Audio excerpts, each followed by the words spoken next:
All right, guys, Michael Cohen here with you. I've had some time here to decompress and to absorb and to let that game marinate a little bit in my mind. After a 34-32 loss, the Jets fall to the Pittsburgh Steelers on opening day. A wild, absolutely wild opening day to the season for the New York Jets. But I'll say this.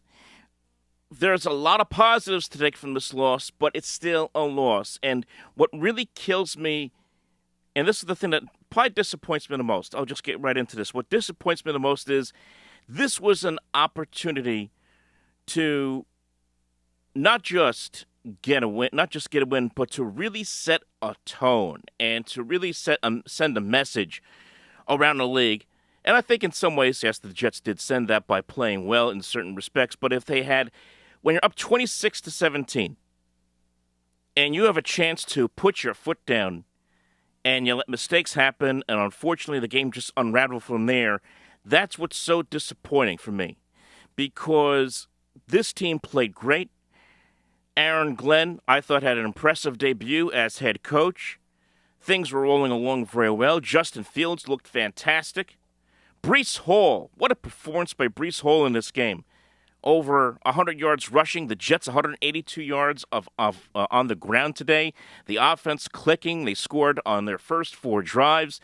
They were doing everything right offensively, but it's self-inflicted mistakes, and you allow a guy like Aaron Rodgers, who at times, yes, I understand, threw 4 touchdowns, but at times looked like a statue back there, and the Jets certainly hit him, and they hit him a lot. They sacked him 4 times in this game, but they couldn't get the big turnover, and of course the Xavier Gibson fumble, as well as the Quincy Williams penalty, the 15-yard penalty on the hit out of bounds.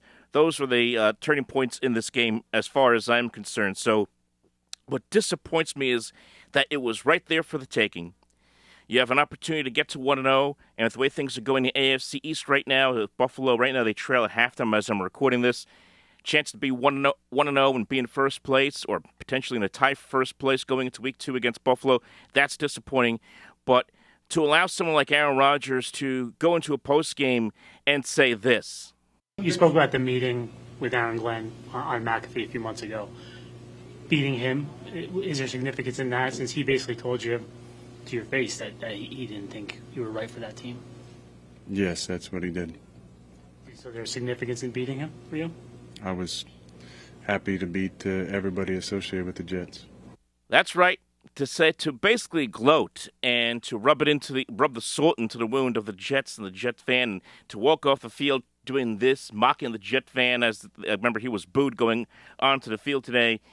And look, I understand Rodgers is a very quirky guy. You never know what's going on there with him at times. But to allow him to have that opportunity at the end of the day, just kind of stick it to the Jets, really just annoys the heck out of me. That's what really PO'd me more than anything else, because the Jets had an impressive debut. They looked good for the most part, except for those big mistakes. And if they had come away with the victory and found a way to get a big turnover against Rodgers, or even if Justin Fields was able to complete that pass to Garrett Wilson, and it just could have kept moving and got in position to kick a game-winning field goal and beat the Steelers, then you don't have that kind of sour taste in the mouth after what was, as I said, an impressive start to the season offensively for the New York Jets. So that's what really annoys me.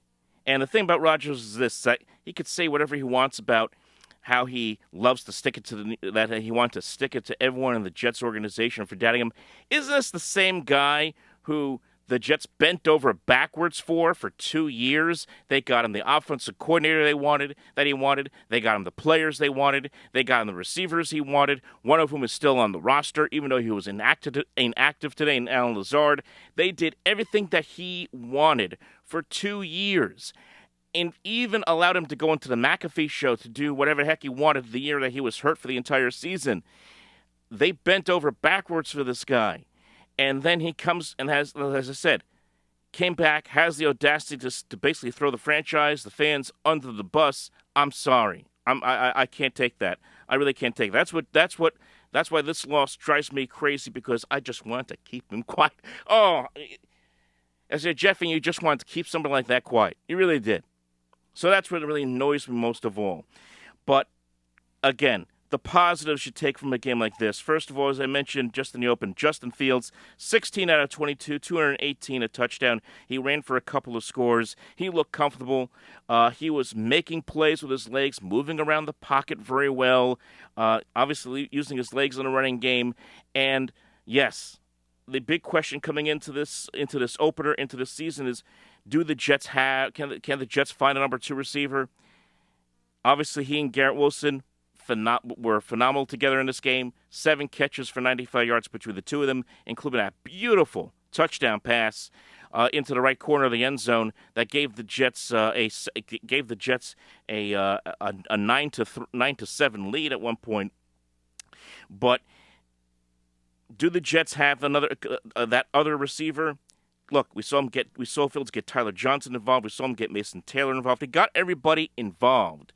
From my standpoint, and the offensive line did a phenomenal job pass blocking for him, because the Steelers were really gunning for him in this game. They saw T.J. Watt try to go for his legs. You saw that kind of late hit that wasn't called because, according to J.J. Watt during the game, that it was a zone read and they were allowed to hit the quarterback. I don't agree with that because T.J. Watt, ironically, decided to bull rush Justin Fields on one play. Flag wasn't called there. Eventually, a flag was called on the Steelers, but of course, it was also a flag on the Jets, John Thompson, for trying to defend his quarterback. They were really going after him in this game, so I thought the offensive line did a great job in trying to protect him as much as he could, and even Fields did a nice job trying to get rid of the ball as quickly as he possibly could, through the tight coverage, through the double coverage, had great spin on the ball. I was very impressed. But Breece Hall, my goodness, what a comeback for him today. And yes, I understand it's a contract year. Players who are coming into a contract year have a tendency to play really, really well. And he has a lot to prove this year. But what a performance by Breece Hall. 19 carries for 107 yards. He was spectacular. As I said, 182 yards of offense on the ground for the Jets. It was nice to see this offense click on all cylinders. And you never felt a moment where this offense couldn't go down the field and score. They dominated the line of scrimmage against the Pittsburgh Steelers. And you take a look at the final stat line, 23 first downs for the Jets, 62 plays for the Jets in this game, and time possession, Jets had the ball for nearly 35 minutes. So all that was a huge positive for the Jets in this game. But the negatives. Now, I know there are people are going to harp on the 2-point conversion, because the game ended up being a 2-point difference, right? So let's all panic. Let's all go crazy about the decision to go for a 2-point conversion when the Jets were up 9-7. Here's the thing. Yes, I understand you don't want to chase points early. I know traditionally you want to just go for the extra point, but there was a flag on the Steelers in that situation after the Jets got the touchdown.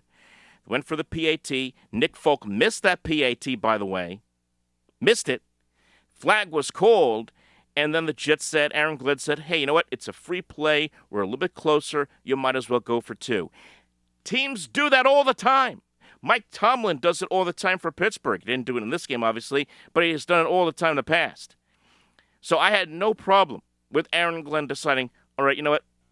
Just go for screw it. Go for 2. See what you can do. Now, obviously, it comes back to bite them as, of course, the final score is 34-32. I get that. But the fact is, I had no problem with it. What I did have a problem with was the play selection. Being in the shotgun in that situation, I thought was the bad play call. I would have been tight, try to tush-push, try to dive over the line, do something else there in that kind of situation. But I had no problem with going for 2 in that spot. But the plays that really hurt the Jets in this game, and I'll play the audio from Aaron Glenn in a minute, of course, were the foul on Quincy Williams.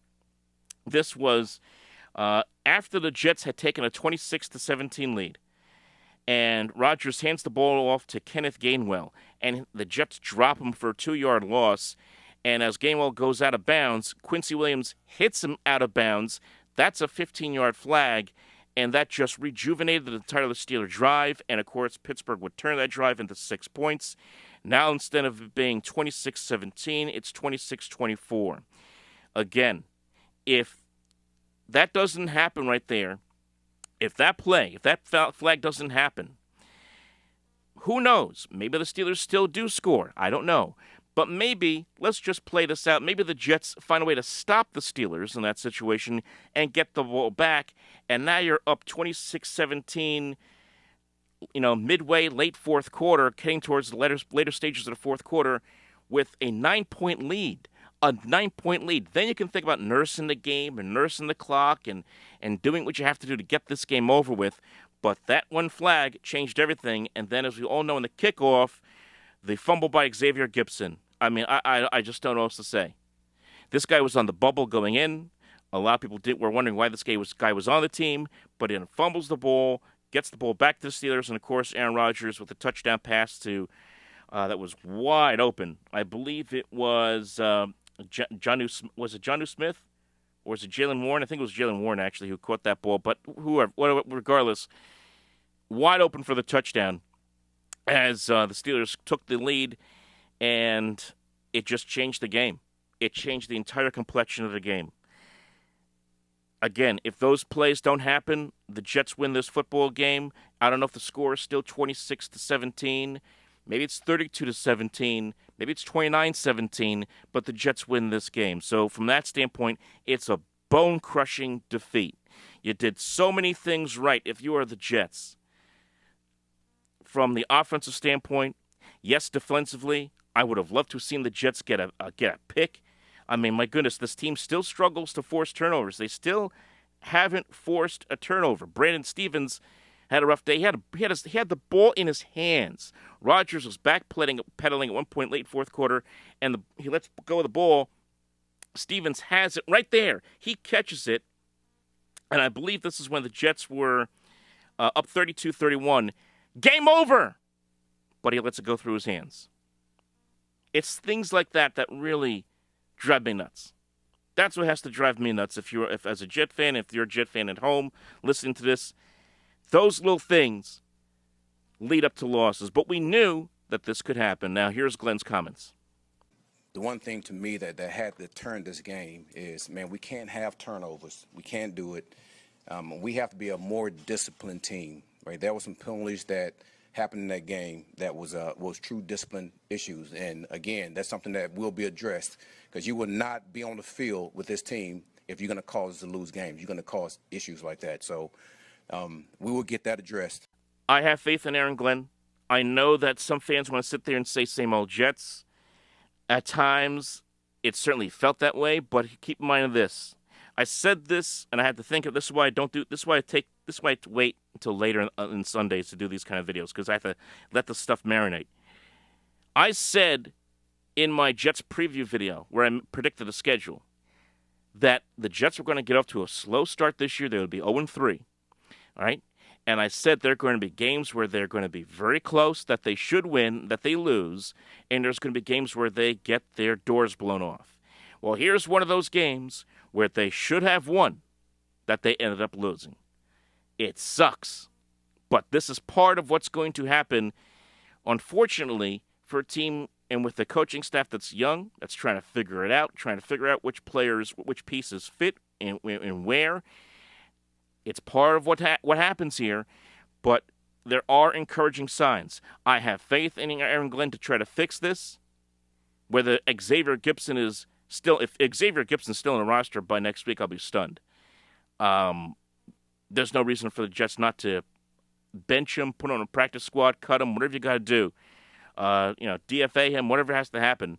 The Jets have to make a move there. They can't have Xavier Gipson bring it back, punt and kick returns. Every time he touched it today, it felt like he was going to drop the football. I mean, he was carrying it like a piece of meatloaf. It's like, hey, let me run around. I mean, come on. So, a blown opportunity. It was a blown opportunity. I wish it's one of those games that you just wish you could go back, be like Superman, right? Where he spins the earth backwards in the other direction, then reverse time, or go into DeLorean like in Back to the Future and just kind of reverse time a little bit. You wish you could go back and change a play or two and have this kind of game back in a win column. because that's how frustrating it is. But it is what it is. On to Buffalo, and that will be a huge challenge for the Jets, obviously. Now, Buffalo right now, as I'm looking at my ticker right now, I see Baltimore is destroying Buffalo 27-13 their early third quarter.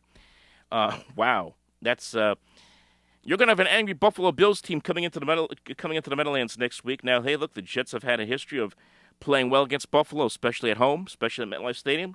We'll see what happens, but it will again be a very tall task for the Jets. While there are encouraging signs offensively, they need to tighten it up defensively, and they need to force turnovers.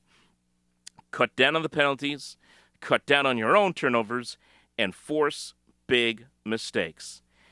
If the Jets had done that in this game against Pittsburgh, it's a win and not a loss. Quickly here, just going around the league, the Giants. Speaking of getting your doors blown off, my goodness, the Giants get their clocks cleaned by the Washington Commanders, 21-6. Russell Wilson, 17 out of 37, 168 yards, and all that good feeling the Giants fans had at the end of training camp and preseason. They were 3-0. And I was starting to buy into it a little bit with them, too, because of all the vibes they were talking about. Well, that's all going down the drain. Giants 0-1. They have been outscored, I saw, 89-12 in their last 3 season openers. My goodness. That's not good.